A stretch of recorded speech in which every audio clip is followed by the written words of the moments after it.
채널A의 저녁을 책임지는 정치 시그널 나이트, 저는 노은지입니다. 저와 함께 오늘의 정치권 이슈를 정리해 주실 세 분을 소개하겠습니다. 이재영, 김진욱, 이기인 세 분 모셨습니다. 어서 오세요. 안녕하세요.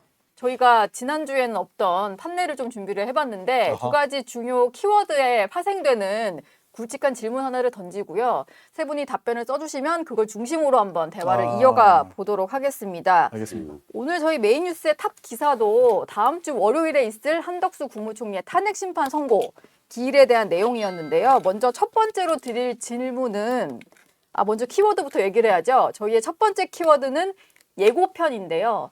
한덕수 국무총리의 탄핵 심판 선고 결과가 아무래도 대통령의 탄핵 심판 선고 어떻게 결론이 지어질지에 대한 예고편이 되지 않을까 이런 생각이 좀 들어요. 그래서 세 분께 드릴 첫 번째 질문은 헌재는 왜 24일에 한덕수 총리부터 선고 기일을 잡았을까입니다.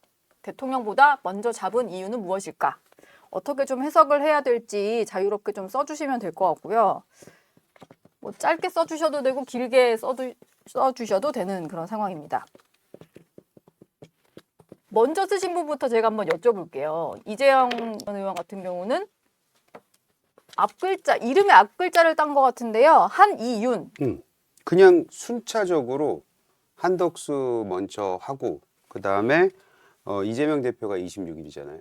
이재명 대표의 그 항고심 보고 그 다음에 윤석열 대통령에 대한 탄핵 선고를 하지 않을까라는 스케줄을 짠 것 같아요. 스케줄을. 그래서 그 스케줄대로 가는 게 아닌가. 근데 그 스케줄의 의미는 뭘까요?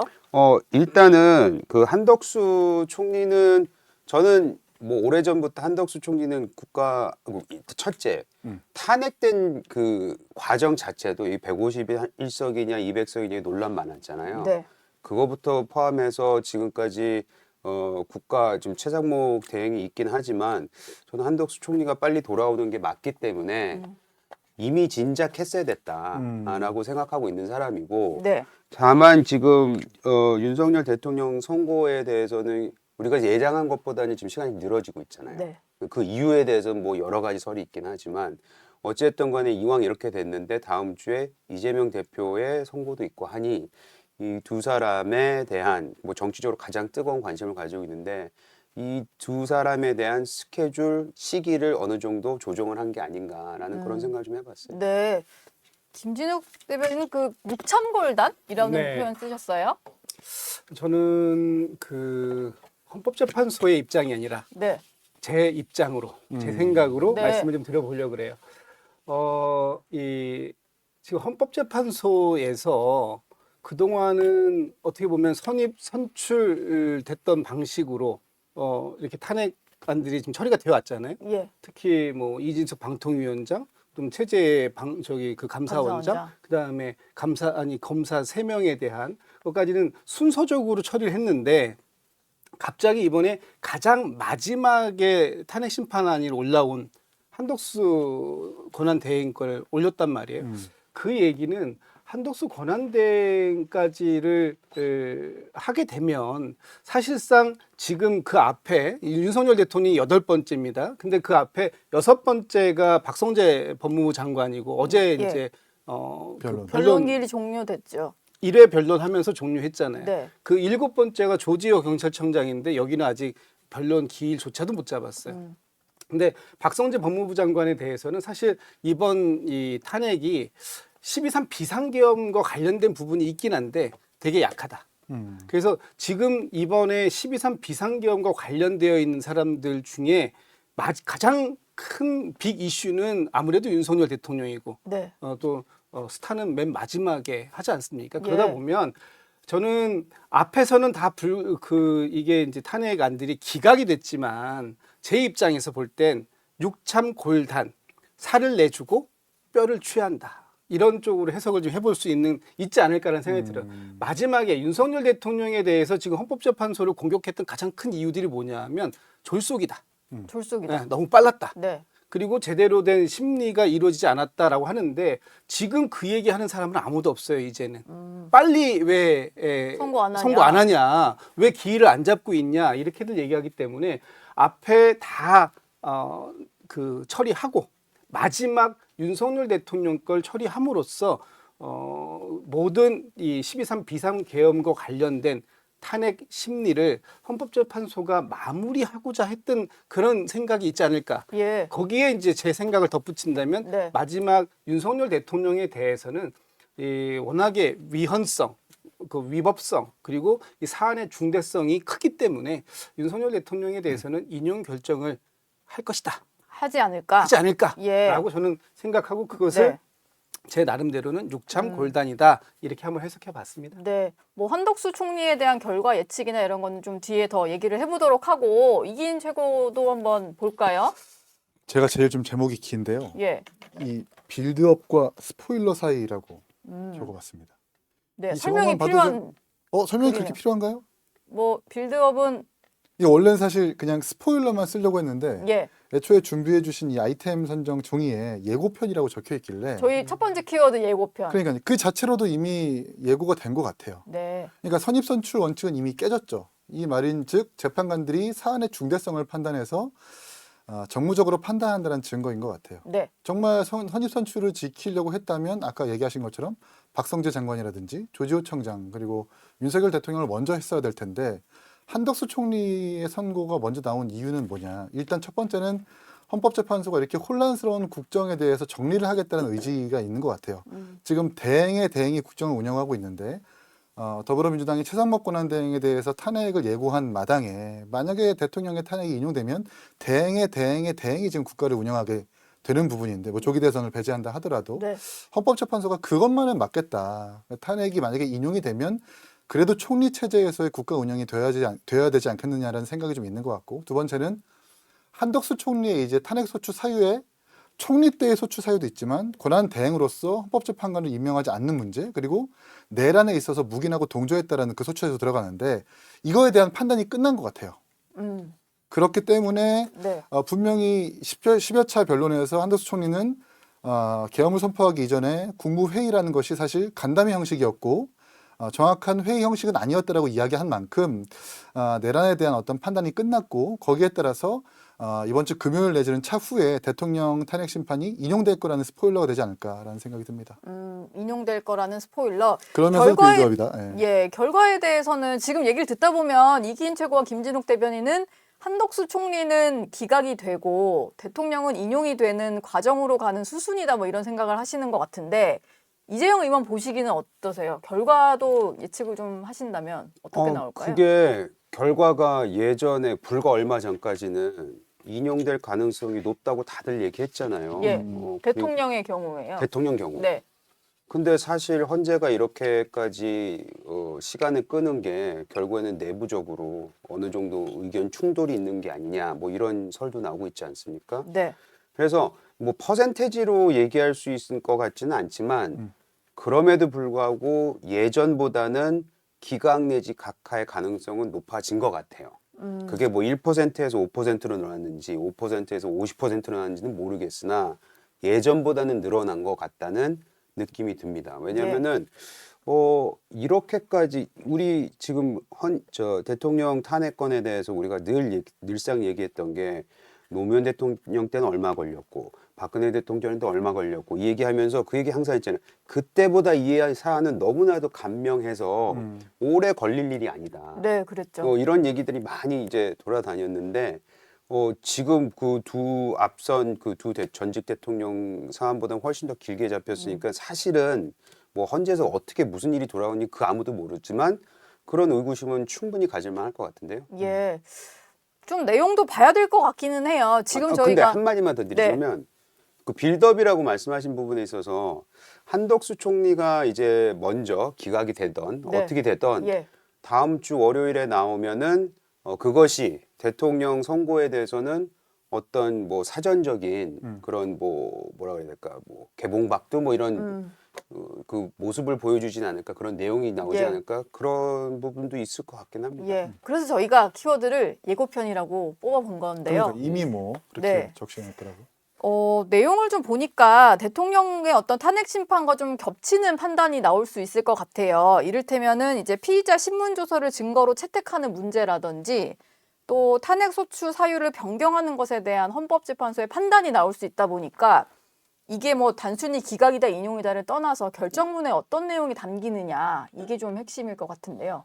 그렇기 때문에 윤석열 대통령에 대한 판단도 끝났다라고 보는 거죠. 동시에 뭐 이제 그쵸. 이거를 선고 기일을 동시에 잡지는 않았지만 지금 이게 연결되어 있는 부분이 있잖아요. 그래서 하나를 떼서 판단을 했다면 연결되어 있는 나머지 하나도 어느 정도가 끝나지 않는다면 선고 기일을 잡기가 어려웠다. 그래서 그동안 이 두 가지를 동시에 평의를 하고 평결을 하느니라고 어느 정도의 시간이 많이 소요된 것이 아니냐. 다른 때에 비해서 지금 변론이 종결되고 난 다음에 한 3주 이상 지났어요. 윤석열 대통령에 대한 변론이 종결되고 난 이후에. 네. 그렇다면 이 한덕수 권한대행에 대해서 월요일 날 판단을 하면 아마 제 예상으로는 목요일 늦어도 금요일 날은 윤석열 대통령에 대한 판단이 이루어질 수 있지 않을까.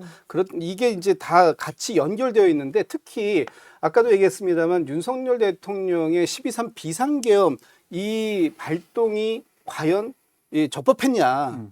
절차적으로도 그렇고 내용적으로도 그렇고 이 과정들 모든 것들이 이 한덕수 권한 대행이 당시에 했던 역할 이런 것하고 다 연결되어 있는 거잖아요. 네. 그렇기 때문에 한덕수 권한대행 한 사람만 판단하고 윤석열 대통령에 대한 판단을 훨씬 뒤로 늦추는 그런 과정은 없지 않을까 이렇게 예상을 해보는 거죠. 받아서 좀 첨언을 하자면 혹시나 한덕수 총리가 기각이 됐을 때 그러면 내란죄에 대해서도 인정되지 않는 것 아니냐라고 아마도 국민의힘 내지는 탄핵에 반대하는 분들이 주장하실 수 있는데 뭐 노무현 대통령 때부터 박근혜 대통령까지 판결문을 보면 위법은 있다. 분명히 소명의 여지가 필요하다. 그러나 중대성, 파면에 이르기까지는 아니하다. 이런 식이거든요. 그러니까 기각이 곧 내란이 아님을 의미하는 것은 아니다라는 걸 말씀드리고 싶고 제가 네. 한 가지 걱정하는 것은 예. 한덕수 총리의 선고가 기각이냐 각하냐에 따라서 정치적 분쟁은 더 부각될 수 있을 것 같아요. 지금 국민의힘도 주장하는 것이 각하가 된다면 최상목 권한대행이 임명한 두 재판관 자체도 무효다라는 주장을 하고 있는 거잖아요. 왜냐하면 기각은 내용에 따라서 부결이지만 각하라는 건 이 의결 자체가 무효라고 하는 거니까 그렇죠. 이 부분들에서 좀 헌법재판소가 좀 명확하게 판결했으면 좋겠다라는 생각은 있습니다. 실제로 각하라는 결론이 나올 경우에는 한덕수 총리 관련해서 한덕수 총리가요. 그 결론이 나오면 뭐 국민의힘은 당연히 그 얘기할 것 같기는 합니다. 두 재판관이 지금까지 참여한 어떤 탄핵 심판 자체도 좀 문제가 있고 특히 대통령 선고 전에 뭐 그들이 참여한 것에 대해 좀 어떻게 조정이 필요하다거나 이런 논리를 펴지 않을까 싶거든요. 그건 너무 당연하지 않아요? 그러니까 각하의 이유가 예. 150석이냐 200석이냐 요 내용을 가지고 논한다면 네. 그것 때문에 각하가 된다면 당연히 대행을 할 필요가 없는 아니면 대행을 해서는 안 된 사람이 대행이 된 거잖아요. 최상목 대행 같은 예. 경우. 그럼 최상목 대행이 내렸던 주요 결정 사안들에 대해서는 이거는 무효가 될 수도 있지 않겠냐라는 그 질문과 그거에 대한 의견은 충분히 나올 수 있을 것 같은데요. 그것이 법률적으로 어떻게 해석되느냐는 네. 뭐 법률가들한테 물어보면 되겠습니다만은 그렇게 해석하면 정무적으로 보면은 예. 시민들은 당연히 그걸 가지고 커봐라 잘못된 한덕수의 탄핵인데 어떻게 아예 각하가 돼버렸는데 애시당초 이게 있었으면 안 됐는데 이거에 어떻게 그 두 명의 재판관에 대해서 이걸 우리가 받아들일 수 있느냐? 라고 분명히 저는 말은 나올 것 같습니다. 예. 말은 나올 수 있지만 정말로 그것에 대한 소급 효력을 적용할 수 있겠는가? 저는 불가능하다고 봐요. 네. 만약에 그게 가능하다. 그래서 정계선, 조한창 두 분의 재판관도 임명이 잘못된 것이다. 라고 해석한다 그러면 지금 최상목 권한 대행이 그동안 해왔던 모든 거부권들 9번 했습니다. 거부권. 이것도 다 무효되는 건가요? 그러면은 이미 시간이 도과돼서 네. 다 그냥 자동 발효되는 상황들 이거 그냥 맞이해도 되는 건가요? 이런 중차대한 문제가 있기 때문에 단지 헌법재판관 2명에 대해서만 무효다 이렇게 주장할 수가 없는 거예요. 그러면 최상목 권한대행이 인사도 많이 했잖아요. 특히 뭐 경찰 인사도 했고 네.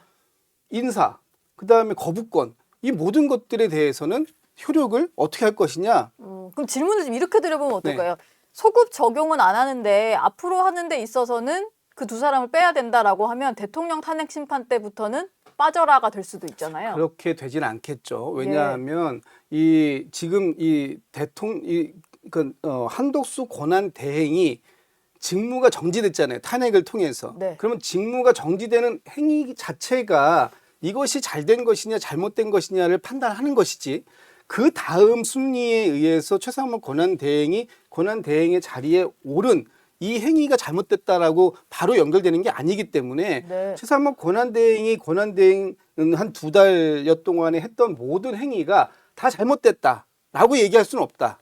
그러면 지금 조한창, 정계선 이 두 분이 그동안 처음 시작할 때부터 변론에 계속 참여를 했어요. 예. 그리고 그 평의까지 같이 다 했고, 그리고 마지막에 지금 그 분들이 참여한 상태에서 앞에 5번의 이 탄핵 심리에 대해서도 선고를 했잖아요. 방통위원장, 감사원장, 이 감사 3명. 네. 그럼 이거 다 무효인가요? 이것에 대해서 8대 0의 효력을 그럼 다 무효화시킬 수 있는가? 네. 그러니까 소급은 안 하고 대통령 때부터 빼자 뭐 이렇게 아니 해버리는. 이미 한 행위가 있는데 네. 이것을 소급을 안 하는데 지금부터 빠져라?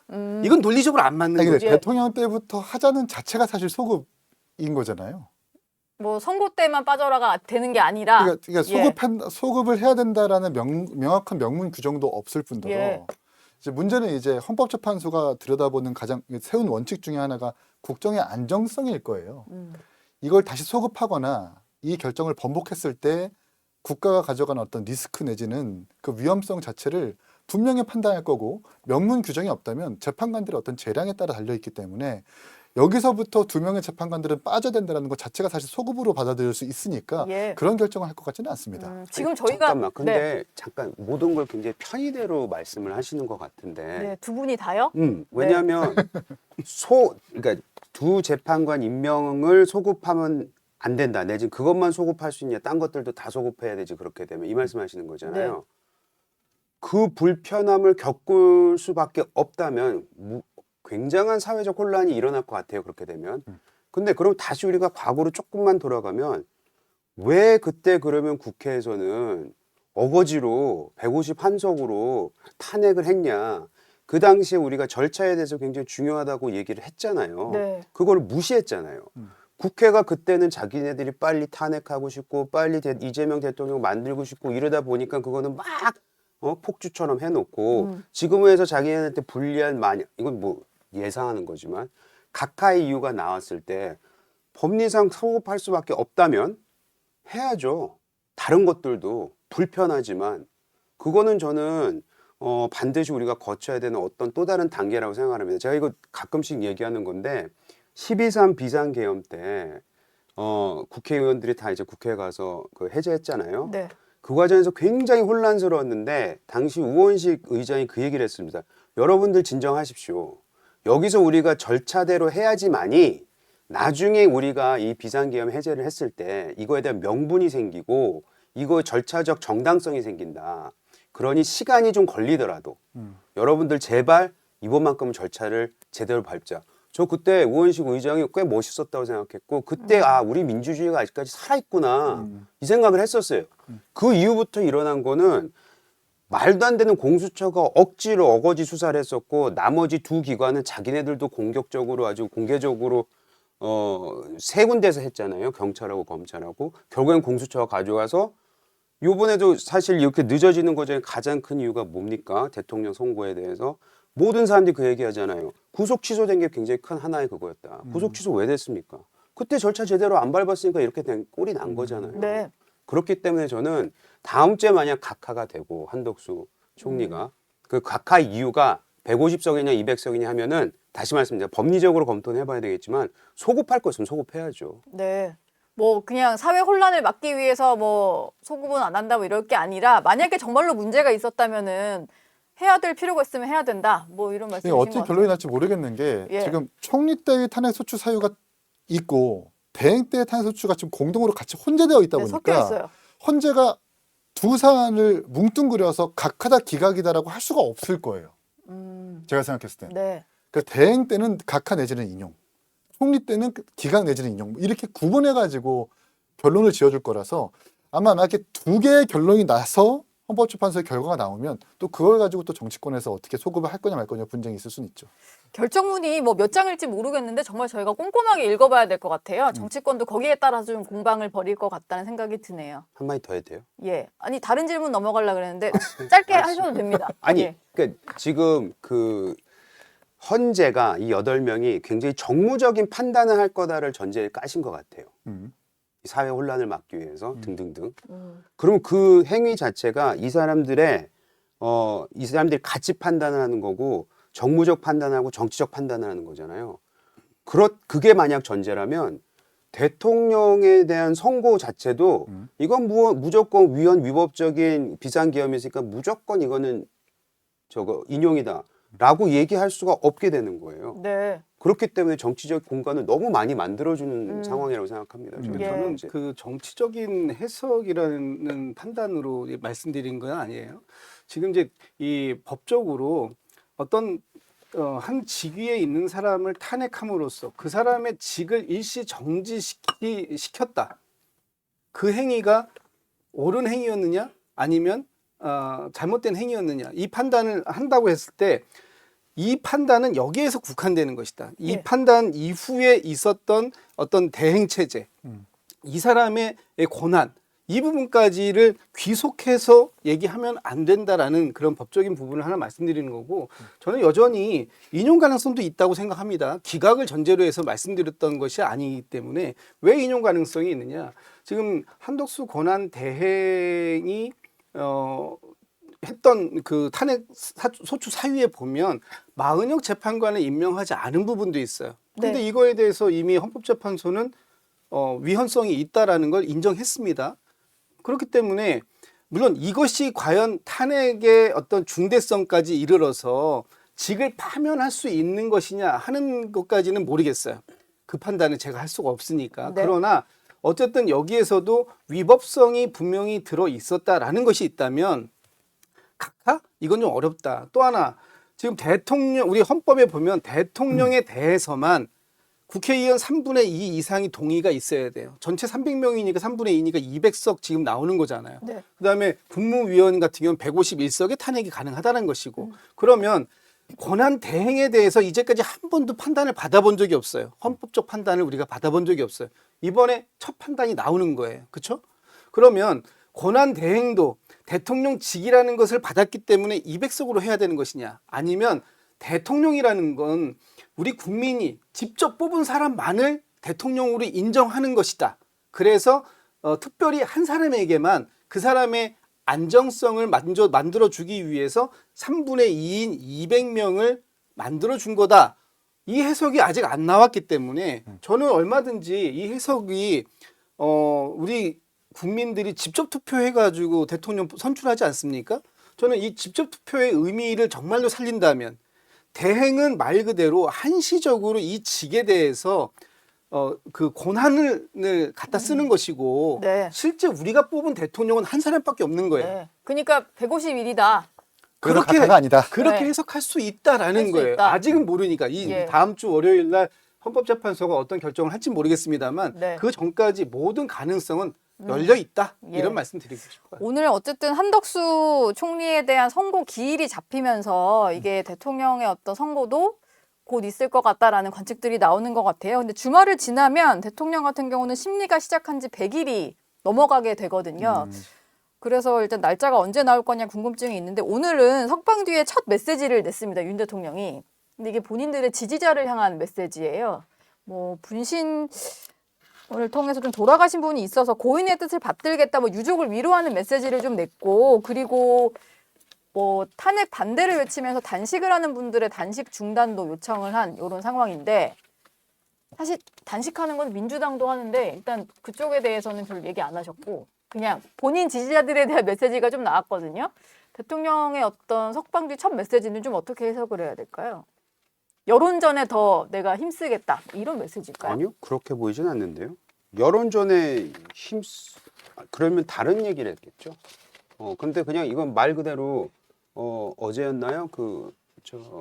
돌아가신 거잖아요. 네. 그분과 유가족들한테 이런 위로의 말씀을 하신 거는 그건 어찌 보면 당연한 도리 아닌가요? 그래서 그 정도 선에서 이걸 해석하면 되지 이거를 그렇게 더 큰, 과하게. 과하게 정치적 해석할 필요는 없다고 봅니다. 근데 저는 예. 이제 이재용 의원님 말씀이 맞는데 이제 고인의 뜻을 받들겠다라고 말씀하셨단 말이에요. 근데 그 고인께서 이제 스스로 그런 선택을 하시면서 그 주변에 종이가 있었었는데 사실상 윤석열 대통령에 대한 어떤 성명 내지는 유서라고 보기에는 좀 애매하지만 그 내용이 상당히 자극적이었어요. 그러니까 이재명 대표를 포함해서 반대 세력들이 간첩이다. 그리고 뭐 성공의 신부부터 시작해가지고 공산주의자다. 오호, 우리나라를 살려달라. 이런 식인 거예요. 네. 그러니까 임기 3년 동안 윤석열 대통령이 계속해서 국민들께 보여주신 본인과 반대되는 국민들에 대해서 반국가 세력, 간첩 세력, 그리고 일부 야당들을 그렇게 표현하는 그 뜻, 그 결과 이 지금 분신하신 분의 어떤 종이와 정확하게 맞닿아 있거든요. 거의 비슷해요. 네. 근데 그분의 고인의 뜻을 받들겠다라고 얘기를 하면서 석방 후에 첫 메시지를 내버리면 반대 국민과 협치하거나 화합하겠다는 메시지가 아니잖아요. 더 강하게 나가고 난 더 이상 물러날 생각이 없다. 나의 계엄은 여전히 잘 되어 있는 것이고 통치행위이며 탄핵은 뭐 기각되어야 된다라는 메시지를 계속 유지하고 있는 것이라서 네. 어쩔 수 없이 자이든 타이든 지지자들에게 자양분과 땔감을 주는 행위로 귀결될 수 있다. 만약에 정말 그분은 안타깝지만 우리 모두 자제하자. 지금 상당히 헌법재판소 앞에서도 양당이 아주 과격하게 시위를 하고 있고 오늘은 백혜련 의원이 계란까지도 그러니까요. 맞았잖아요. 네. 광화문과 여의도에서도 규모도 계속 늘어나고 있고 또 정치인들뿐만 아니라 집회에 참여한 사람들의 말도 계속 거칠어지고 있는 상황에서 한 나라의 지도자라면 이제 그만합시다. 자제합시다. 헌법재판소의 결정을 겸허히 기다립시다라고 해야 되는데 정말 자극적이고 반국가 세력 간첩이라고 적혀있는 그 종이의 분신의 그 분의 뜻을 이어가겠다라는 메시지를 내는 순간 글쎄요. 승복보다는 불복이라는 메시지가 훨씬 더 강하게 받아들여지겠죠. 제가 한 말씀만 더 첨언 좀 드리면 저는 네. 진짜 우리 이기인 최고위원님하고 생각이 비슷해요. 또 많이 동의가 됩니다. 근데 진짜 오늘 아쉬운 점이 있는 거예요. 물론 이제 분신으로 돌아가신 분이 두 번째이기도 한데 지금 이 광장에서 탄핵에 찬성하는 분도 있고 반대하는 분도 있는데 이분들이 지금 윤석열 대통령에 대한 어떤 그 마음이랄까 아니면 대한민국에 대한 마음이랄까 이런 부분들은 사실은 다 그 아쉬움과 안타까움이 있고 그럼에도 불구하고 어쩔 수 없는 탄핵을 해야 된다는 것과 또 그 하면 안 된다는 게 있는 거잖아요. 근데 윤석열 대통령이 탄핵에 대해서 승복하겠다 이런 메시지를 안 내고 계시잖아요. 예. 그럼 지금 헌법재판소에서 최종적인 평결의 단계에 이르러 간다면 이제쯤은 이제 나를 위해서든 아니면 나를 반대하든 이제 이런 이 사회적 이 뭐랄까 갈등의 에너지가 이제는 더 그 끌어오르지 않도록 관리가 들어가야 된다라는 생각을 했을 것 같고 그렇다면 이쪽이든 저쪽이든 이제 그 차분하게 저도 승복할 테니 여러분들도 승복해 주십시오 라는 메시지가 나왔어야 됐다. 그리고 지금 윤석열 대통령께서 여전히 복귀에 대한 기대감이 굉장히 크다라고 느낀 거예요. 네. 그렇죠. 대통령실은. 대통령실도 그렇지만 오늘 대통령의 메시지는 본인의 복귀를 전제로 했어요. 근데 저는 이 메시지가 그렇기 때문에 더 부적절하다고 보는 거예요. 전 무서웠어요. 왜? 여전히 대한민국에는 반의 국민만 존재하는 거예요. 윤석열 대통령을 지지하는 반의 국민만 국민이고 그 지지하지 않고 탄핵에 찬성하고 지지하지 않는 사람들은 반국가 세력으로 보고 있는 게 아닌가. 그 윤석열 시각이, 대통령이 네. 국민통합위원회를 왜 만들었는가. 모든 국민들을 통합해서 잘 사는 대한민국, 더 좋은 대한민국 만들겠다고 생각했는데 그 안에 정작 국민은 반은 덜어내야 된다라고 생각했다면 너무나 무서운 상황 아닙니까? 이런 것 때문에 대통령이 오늘 사실 그리고 이 윤석열 대통령의 탄핵을 찬성하는 피켓팅을 하다가 쓰러지셔서 돌아가신 분도 계시잖아요. 그렇다면 어느 진영에 속해 있건 또 지금 단식도 그 윤석열 대통령을 지지하는 분만 단식하고 있는 거 아니에요. 양쪽이 다 하고 있죠. 양쪽이 다 하고 있어요. 그러면 이제 더 이상 이런 사회적 분열 같은 이런 상황들은 나도 승복하고 다 우리 헌재의 최종 결정을 기다리는 것으로 네. 더 정리합시다. 예. 이런 메시지가 왜 안 나왔을까? 오늘이 메시지가 나온다면 그런 메시지가 나왔어야 됐다. 그런 예. 면에서 매우 아쉬운 메시지다. 이런 네. 말씀 드리고 있습니다. 이재용 의원은 또 하실 말씀 있으실까요? 아니 네. 윤석열 대통령의 오늘 그 메시지 때문에 이제 두려웠다라고 말씀하셨잖아요. 근데 이게 뭐 당이 틀려서 그런가? 저는 이재명 대표가 했던 최상목관 때 몸 조심하라고 했던 그게 더 무서웠거든요, 사실. 저 이제 또 뒤에 그 얘기 하려고 그랬는데. 하려고 그래요? 그럼 네. 나중에 할게요. 아니요. 맛보기로 먼저 해주셔도 돼요. 이따 또 할 건데 잠깐 해주셔도 됩니다. 그러니까 저는 그게 더 무서웠다고요. 네. 그러니까 사실. 저는 그 친여도 아니고 친야도 아닌 상황이에요. 네. 항상 정치권 제가 한 12년 동안 정당 생활하는데 저쪽에 문제가 있으면 그러니까 우리가 문제를 지적받았어요. 너네도 문제 있잖아. 너네 문제가 있으니까 우리 괜찮아. 라고 하는 건 정치권에 아무런 도움이 안 돼요. 예. 오히려 걔는 계속 후퇴하고 있는 거거든요. 이재명 대표 얘기를 하고 있는 게 아니에요. 네. 윤석열 대통령은 이재명은 대통령이 아니잖아요.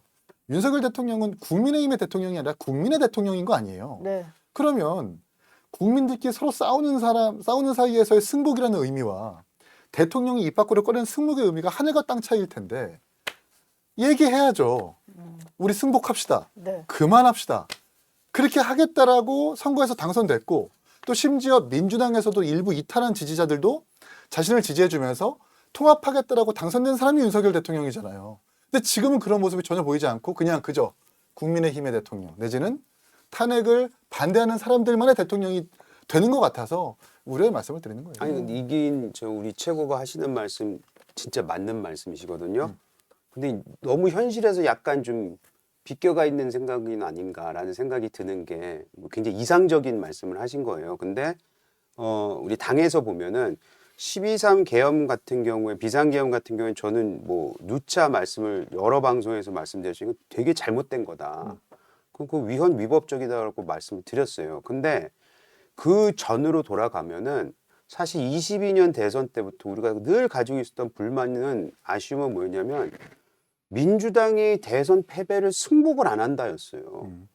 그러면서 발목 잡기라고도 우리가 표현을 하고 뭐 그다음에 우리가 선거가 지긴 해서 뭐 거대 야당이 되긴 했지만 거기서 보여왔던 모습들은 야당이야말로 야당조차도 무슨 협치나 뭐 함께 국정을 같이 뭐 운영하자라는 생각이 전혀 없었던 사람들로 비춰졌기 때문에 네. 지금 승복이라는 단어에 대해서는 저는 이미 벌써 그거는 깨져 있다라는 좀 말씀을 이미 민주당이 보여준 대선 이후의 행보를 보면 깨져 있다. 22년부터 네. 지금까지 뭐 비상계엄 전까지는 네. 다 왜 대선에 불복하는 행위들만 하느냐가 우리 정치권에서 굉장히 많이 예. 논의되던 거예요. 근데 이제 결국 국민들이 어떻게 평가하고 표를 줄 거냐인데 네. 상대방이 승복하지 않았다고 해서 나도 승복 안 하겠다라고 하면 그게 저희한테 표로 오지 않아요.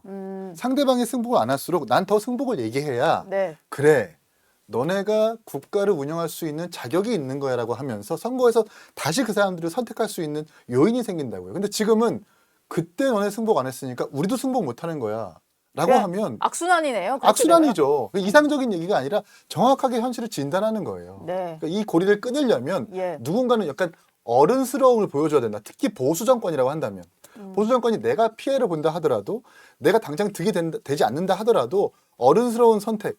당신들은 그렇게 우리한테 저항했지만 나는 이런 선택을 하겠소. 국민들 우리 평가해 주십시오. 라고 하는 큰 그림을 그려주고 큰 모습을 보여줘야 되는데 당신들 승부 안 했으니까 나도 안 할래요. 라고 하는 건 너무 좀 안타까운 네. 모습이죠. 국민들도 기대를 저버린 지는 좀 오래된 것 같습니다. 양 당의 어떤 행동을 보면서. 양당이 아니고 전 예. 두 사람 같은데요. 두 사람. 네. 네. 그렇죠. 그게 더 정확한 표현이겠네요. 왜냐하면 다른 언론사 얘기해서 죄송한데 네. 그 조선일보 양상훈 칼럼에서 네. 나왔던 국민은 윤이 둘 다 보기 싫다 이 얘기 한 적이 전 그 칼럼을 아직도 가끔 읽는데 네. 다시 찾아서 그게 국민의 마음이라고 봅니다. 다음 주제로 좀 넘어가 볼게요. 이 얘기를 하다 보면 민주당과 이재명 대표 얘기가 좀 나올 것 같습니다. 저희의 두 번째 키워드는 숫자인데 30입니다. 더불어민주당에서 최상목 권한대행에 대한 탄핵 절차를 개시하겠다. 개시라는 표현을 쓰긴 했는데 시기는 더 논의하겠다고 해요. 그래서 저희가 드릴 질문은 과연 민주당은 30번째 탄핵 소추안을 추진할 수 있을까? 최상목 권한대행을 진짜로 탄핵할 수 있을까 없을까? 여기에 대한 답변을 써주시면 됩니다. 일단은 개시하겠다라고 하는 와중에 한덕수 총리에 대한 탄핵 심판 선고 기일이 나왔기 때문에 이게 굳이 최상목 대행을 탄핵하는 것에는 좀 의미가 없어져 버린 상황일 수도 있는 것 같아요. 그래서 여기에 대한 답변이 좀 궁금한데 지금 그림 그리시는 분도 있는 것 같고 김진욱 대변인이 먼저 쓰신 것 같아서 답을 한번 그림을 그리시네요. 예. 누가 나뭇잎 예. 떨어졌어요? 먼저 네. 볼까요? 시기의 문제일 뿐이다. 네, 저는 시기의 문제일 뿐이지 할 수 있다. 또 해야 될 필요가 있다면 하는 것이 맞다라고 보고 있습니다. 네. 일단 뭐 지금 최상목 권한대행이 헌법재판소로부터 마은혁 재판관 후보자에 대한 임명이 필요하다. 그것이 지켜지지 않는 것이 위헌적이다라고 받아든 게 3주 지났거든요. 근데 여전히 하긴 할 건데 시기를 보고 있어요. 이렇게 지금 얘기를 하고 있어요. 안 한다는 소리를 하면은 위헌이고 헌법재판소의 결정에 대해서 불복하는 모습으로 비춰질 것 같으니까 하긴 할 거다. 그런데 시기를 보고 있다. 이렇게 얘기를 합니다. 마찬가지 저희도 하긴 해야 돼요. 왜? 최상목 권한대행이 지금 이 권한대행으로서의 역할을 하면서 사실 권한대행을 탄핵시켜야 할 요소들 지금 뭐 탄핵안을 누군가 작성을 지금 소추안을 작성하고 있을 텐데 그것도 네. 절차 개시가 됐으니까 누군가는 이미 준비를 해야 되는 상황이겠죠. 거기에 많은 여러 가지 이유들이 들어갈 수 있다. 그렇다면 그럼에도 불구하고 우리가 왜 그동안 안 했는가? 해야 된다는 소리를 굉장히 많이 했는데 이게 뭐 누구는 블러핑이다, 이건 압박용이다, 뭐 이렇게 했지만 네. 사실은 해야 한다라는 여론이 굉장히 내부에서 많았고 또 국민들도 지지를 많이 해주셨던 부분이 있는데 그럼에도 불구하고 저희가 두 가지가 있어요. 첫 번째는 최상목 권한대행 스스로가 이 문제를 풀어달라. 국민들이 그럴 시간을 드린 거예요. 그런데 이제는 기다려도 너무 기다렸고 또 참아도 너무 참았기 때문에 이제 더 이상은 안 되겠다. 시간이 없다. 그래서 이제 오늘 개시하겠다라는 말씀을 드린 거고 네.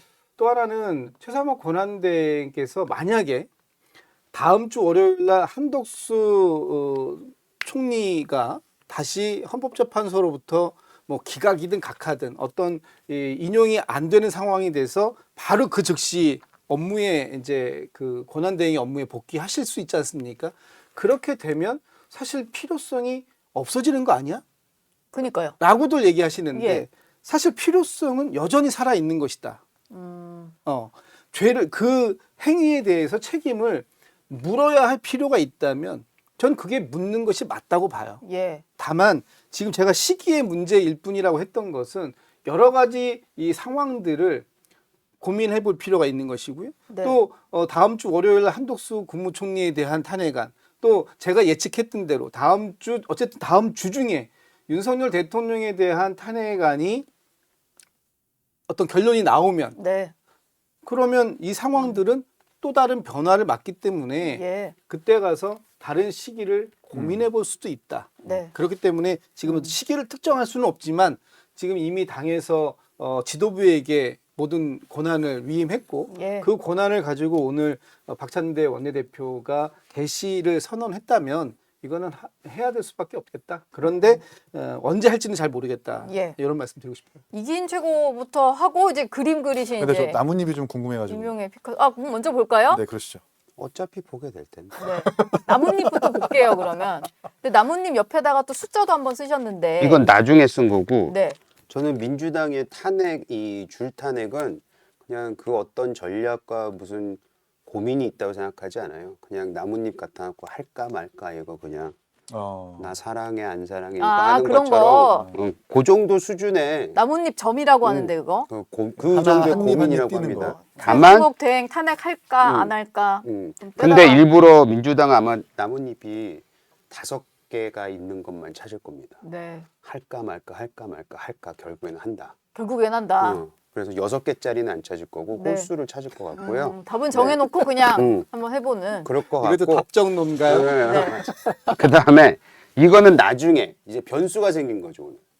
왜냐하면은 탄핵에 대한 얘기는 했는데 그리고 불은 이렇게 계속 군불은 떼왔는데 월요일 만에 하나 헌재에서 뭐 각하든 기각이든 인용이든 151석으로 대행을 탄핵하는 게 맞냐라는 얘기가 나올 거 아니에요. 네. 나오길 바랍니다. 네. 그랬을 때 151석으로 할 수 있다, 안 된다 이거에 따라서 대행의 대행이니까 최상목도 그 문제에 직면하지 않겠어요? 그래서 그거까지도 이미 그걸 보고 나서 결정을 보고 할 수밖에 나서. 없다라고 생각이 듭니다. 예. 이긴 최고도 한번 볼까요? 일단 근데 그림 실력은 탄핵감이네요. 네. 탄핵감인가요? 저 잘 그린 것 같은데. 이 정도면은 괜찮지 예. 않아요? 일단 떨어지는 나뭇잎이 네. 떨어지는 나뭇잎처럼 그리지 못했다라는 점. 맞아요. 네. 뱀 같아 보이기도 하고. 예예예 죄송합니다. 저 일단 골라 먹는 점이 이게 그 아이스크림 브랜드인데 네. 베스킨라빈스잖아요. 예. 이 정도 들어서 사실 민주당이 그러니까 제출한 탄핵안 말고 시도한 횟수가 아마 최상목 대행까지 포함하면 30번 그리고 지지난주에 예고했었던 심우정 총장까지 시도하면 31번입니다. 네. 탄핵을 통해서 정말 베스킨라빈스를 만들려고 하는 것이냐라는 비판을 하지 않을 수가 없고 탄핵은 할 것 같아요. 왜냐하면 그렇게 입 밖으로 말을 꺼냈고 또 마흔역 재판관을 임명하지 않는다는 것이 헌법에 위반된다라는 판결이 분명히 있기 때문에 민주당 입장에서는 할 수밖에 없습니다. 그리고 무엇보다 지지층이라고 하는 이른바 뭐 개딸 내지는 극렬 지지층에서 좀 강하게 반발하고 있기 때문에 그 등살에 떠밀려 가지고 탄핵까지 아마 이어질 거예요.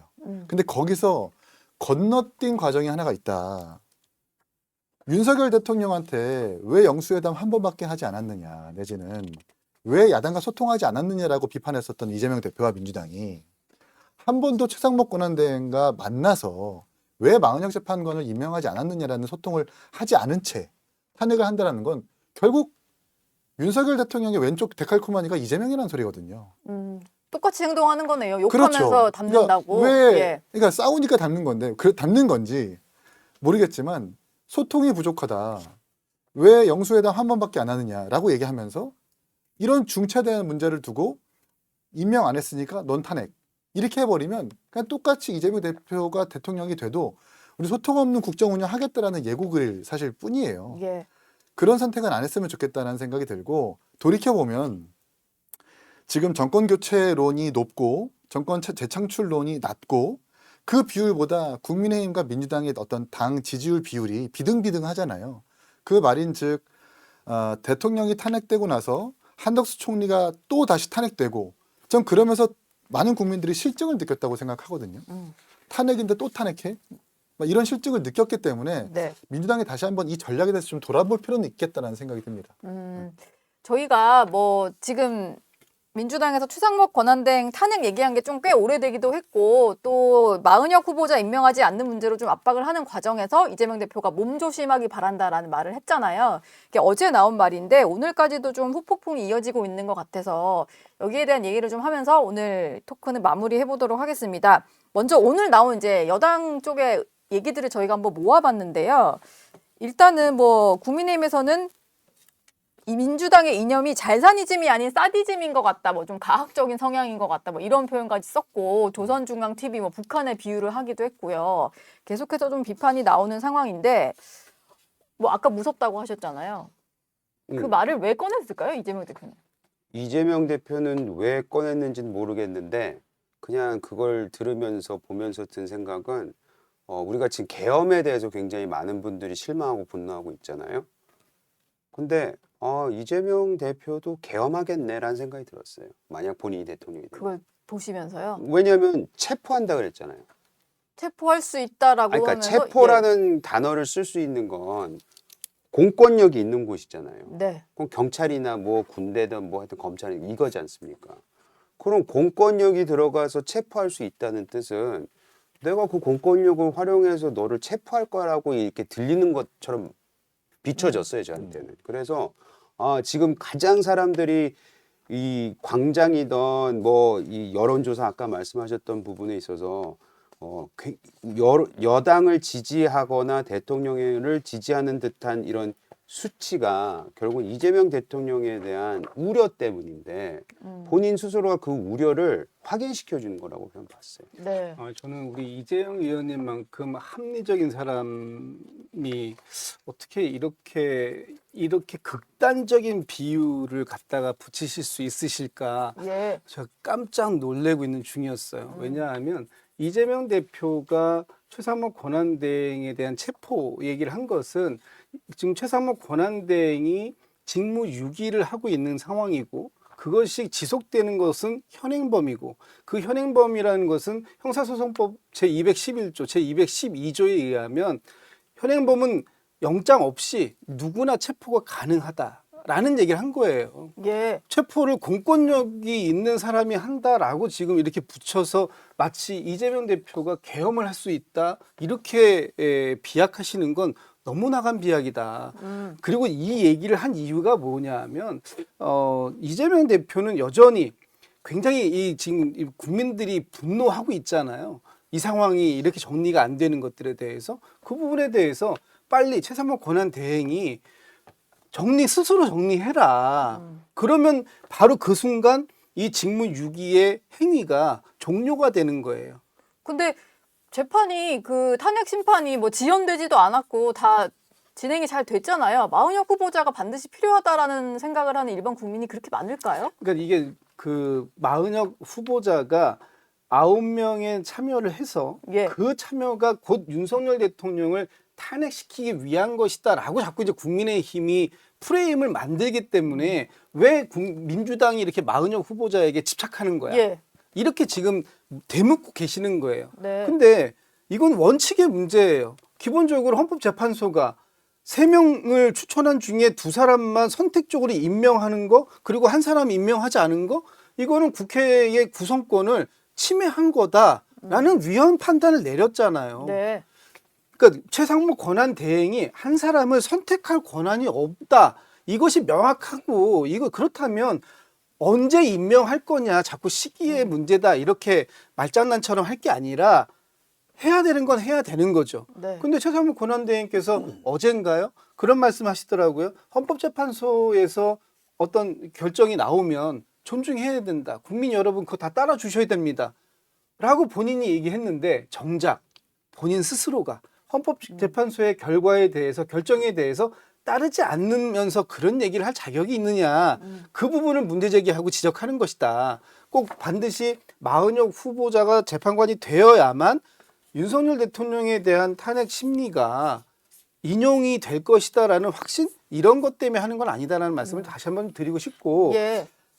가급적이면 9명 체제에서 완결한 체제를 갖추고 거기에서 어떤 뭐 인용이든 기각이든 네. 각하든 결정이 나오면 제일 좋겠지만 예. 지금은 임명이 된다고 하더라도 변론에 참여하지 않은 재판관은 판결에 참여할 수가 없다라는 규정이 있기 때문에 마은혁 후보자가 설령 임명이 된다고 하더라도 8분이 최종적인 결정을 할 수밖에 없는 상황인데 왜 자꾸 민주당이 마은혁 후보를 임명해서 9명 체제에서 6명을 만들기 위한 것이다라는 그런 자꾸 이 프레임을 강조하시는지 저는 도대체 상식적으로 납득과 이해가 되지 예. 않는다 이런 말씀 드리고 싶네요. 알겠습니다. 아니, 잠깐. 예. 저를 아까 합리적이라고 표해 주셔서 감사한데 저는 더 합리적이신 분인데 서로 지금 맞디스를 하시는 아니요, 모습? 마티스가 아니라 저는 네. 존경해서 좋아해서. 예, 네. 그런데 그 부분은 제가 좀 말씀을 드리고 싶은 게 아까 그 체포할 수 있다. 이 부분은요. 어떤 법률에 의해서 마은혁이란다. 최상목 대행이 그 직무유기로 체포될 수 있다. 어느 법률에서 그 말씀하신 거잖아요. 대한민국에 그거 하는 사람들이 누가 있습니까 도대체? 변호사 몇만 명 됩니까? 대한민국의 한 1%는 되나요? 1%도 안 될 것 같은데요. 그 그리고 사람들 아까 앞에서 변호사 한 분은 부작위범이어서 직무유기는 현행범이란 개념이 성립하기가 어렵다고 하시는데. 그러니까 제 말은 뭐냐면 국민의 대다수는 그냥 이 헌재에서 일어나고 있는 일들, 이거 과정, 이것보다 그냥 드러나는 우리가 익숙한 단어가 굉장히 마음에 와닿는데 네. 대통령 지금 될 가능성이 가장 높은 사람이 마이크에다 대고 각 잡고 너 체포할 수도 있어라고 얘기를 하면 그거에 대해서 누가 법률상에 의하면 체포할 수 있지 이렇게 생각할 국민이 어디 있어? 오히려 그거에 대해서 두려움을 느끼는 거죠. 예. 저도 사실 마은영 재판관 이야기를 끼워서 재판관을 임명해야 된다 말아야 된다라는 논리까지 확장을 시키면 이재명 대표가 했었던 그 발언에 대해서 평가가 불가능해요. 네. 이재명 대표가 했었던 그 발언에 대해서만 보면 민주당 내에서도 지금 잘못됐다고 이야기가 나오고 있어요. 그리고 본인이 이제 어떤 민주파 출소 내지는 체포에 대한 판단이 항상 뭔가 우리를 향한 허위 사실에 대해서 누구라도 제재할 수 있다라는 인식이 항상 깔려 있어서 그런지 국민들 모두 다 체포할 수 있다라고 얘기하는 건 정말 부적절한 거죠. 만약에 최상목 권한대행이 바깥에도 돌아다니고 있는데 네. 이재명 대표가 저렇게 얘기했으니까 우리가 한번 체포하러 가봅시다.